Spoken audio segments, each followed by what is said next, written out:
Ariel Helwani in Tokyo getting set for UFC 144 alongside UFC President Dana White. And Dana, welcome back to Japan. I thought I'd be the first to give you that official introduction. What's it been like? You haven't been here in like 5-6 years, right? Yeah, no, it's been a while. And it's great. I mean, I love this country. Like I said in the press conference, everything here is clean. The hotel that I'm in is beautiful. I mean, the Japanese are so organized and efficient, and it's very cool. You know, for people who've never been, it's a very cool country to visit. How long have you been here for? A few hours. I literally just landed at 6 o'clock this morning. So you haven't been able to sort of get the temperature of the people and the scene here.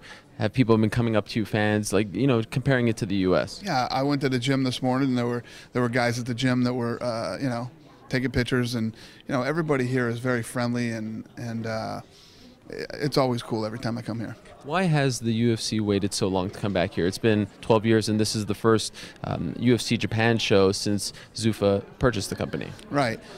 You know, obviously everybody knows the story. You know, the first, I don't know, 6 years, you know, we were getting up. We got the Ultimate Fighter on. Once we got the United States established, we went into countries that were very easy to do business. You know, there's a lot of obstacles that you have to jump over when you go and do business in other countries. And everybody knows the story of Japan and why it's taken us so long to get back here. So it's a tough place to do business, and especially with the way that the MMA scene just all of a sudden collapsed here. Are you surprised to see how far it's come? You know, we talked to the people, we went on the streets yesterday. A lot of people know about Pride and K1, but a lot of them don't know about anything else. It's like they just forgot about the last 5 years. Are you surprised to see that happen? No, not really. I mean, it's just like the United States.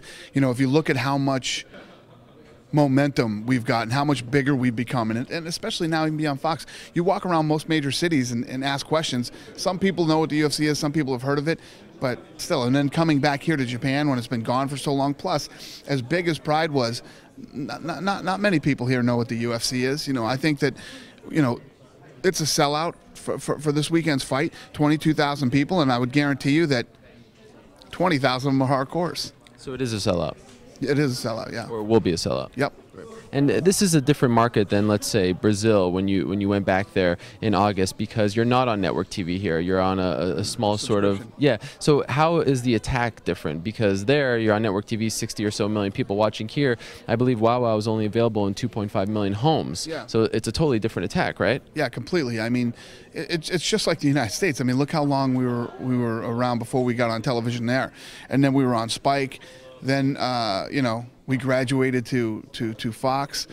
The same thing's going to happen here. All this stuff takes time in certain markets. You know, Japan has been a long, hard-fought battle. Let me address this while we're talking. The UK. The UK and Irish fans are hammering me 24/7 about, we can't see this, we can't see that. You think it's because of us? You think it's because we don't want to be on a huge television network in England or Ireland? No, it's because we can't. We're working on it. We're trying to get it done. It's a tough place to break into. So that's why. I mean, the fans are like, oh, you don't give a shit about us. You know this? Are you kidding? Come on. I've stuck with the UK for, you know, the last however many years. It's been 10 years probably. And I've stuck with it, and we're going to keep on fighting until we get the right deal over in England, just like we did in the United States. I talked to a lot of the local media here, and they said that in some ways the UFC dropped the ball because they didn't put a lot of the former Pride guys who are on your roster right now.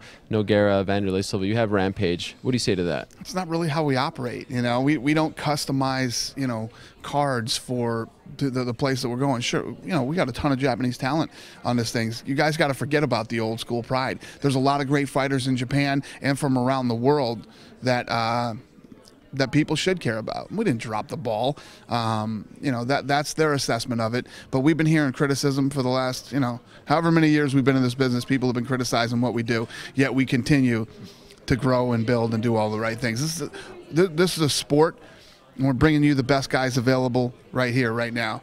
Not yesterday. Then let's talk about the actual fights. You have a main event which features Frankie Edgar defending his title against Benson Henderson. Do you feel as though Frankie is viewed as a champion after that win over Gray Maynard? Do you think he gets the respect that he deserves in the MMA community? I think he does. I mean, is he one of the huge superstars? No, but I think the people after that last fight with Gray Maynard, how can you not respect him? How can you not respect Frankie Edgar? How can you not want to watch this guy perform again?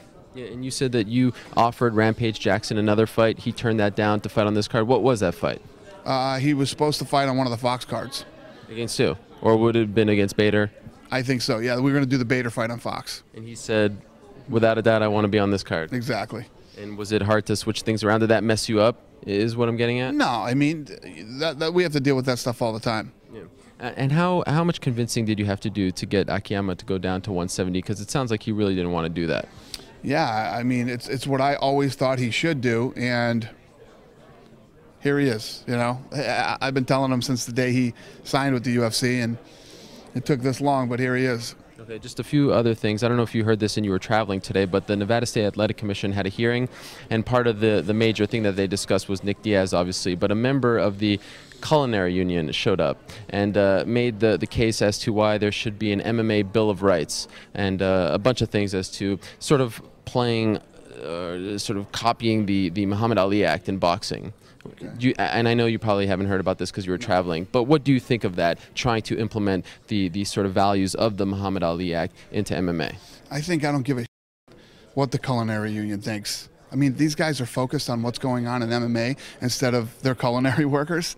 I think it's a joke. It's all an attack on the Fertitas. And as far as the Muhammad Ali Act goes, the Muhammad Ali Act was put in place so that the athletic commissions could have more control over corruption, sanctioning organizations, and a list of other things. There is no corruption. There is no sanctioning organizations in the UFC, and the list goes on and on. Talking about a bunch of dorks from the culinary union that have no idea what they're talking about. They know nothing about you know, the fight game or the sports or the sport of mixed martial arts. They used to sort of sit on the sidelines and not get involved, but now they're making their intentions very clear. Does that surprise you? I could give it. I told these guys, they created a website about me. They did all this other stuff. Culinary union. I don't give a shit. You guys think what you do. You don't matter to me any way, shape, or form. It's actually kind of ridiculous, and you show your true colors. The fact that you guys are spending your time, energy, and your culinary workers' money to go out of your way to screw with a mixed martial arts organization that brings a ton of revenue into the state and to the people that you represent. You guys are gangsters. You guys remind me of of old school gangsters. That's what you guys are like. And I could give a flying rat's ass about you guys. You guys don't bother me one bit. Have you decided what you're going to do about the Carlos Condit situation? Will he wait for GSP, or do you think you'll have him fight again? Yeah, I haven't talked to Carlos recently. I know he's here, right, so I will see him, and I'll probably talk to him this weekend. But no, I haven't talked to him at all. I've been kind of busy. And why did you decide to bring back Nate Marquardt, and why Strikeforce? Well, actually, right after it happened, right after he was released from the UFC, MC Hammer is involved in his, his team, and he asked if we could meet. I met him in Los Angeles, and he presented the case for Nate, and I said, listen, I love you, but, he's going to have to go somewhere else and fight in other places and come back. He opted to sit out and not fight anywhere else. He wants to fight in the UFC, so we're going to give him a shot in Strikeforce. You thought that was the thing that was most fair to have him fight in Strikeforce, not the UFC, because he is still a big name. Yeah, I agree. Yeah. The answer is yes. Okay, and final question. You obviously created a bit of a buzz when you had your comments about Floyd Mayweather and Jeremy Lin, and now Floyd Mayweather's manager has responded, Leonard Ellerby, and he basically said that you should mind your own business while you're talking about Floyd, and he said that would you like for him to start talking about your business and to opening up the books and telling your fighters about how you're not treating them well. Do you have a response to that? We've gone through this whole thing, We were a monopoly, and the government came in and checked us out. We've been through all this stuff. Ellerby, I wasn't talking to you, so you shut up and mind your own business. I was talking to Floyd, not you.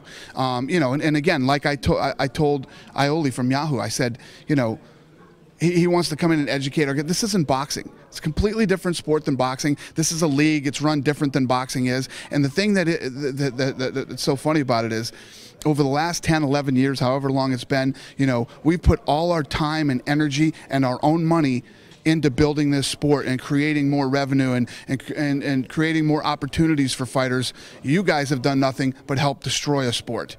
That's what you've done. The fact that the biggest fight in the history of boxing, and this will be the biggest fight in the history of boxing when it comes, thing will probably do 2.6 million buys, and it'll be huge. Yet these guys sit on the fence and my thing with Floyd Mayweather is Floyd Mayweather's talking about, you know, the basketball players and all this stuff. Dude, you should worry about your career and your business and everything. You should be lucky that you live in a city that cares more about money than justice, or your ass would be sitting in jail right now.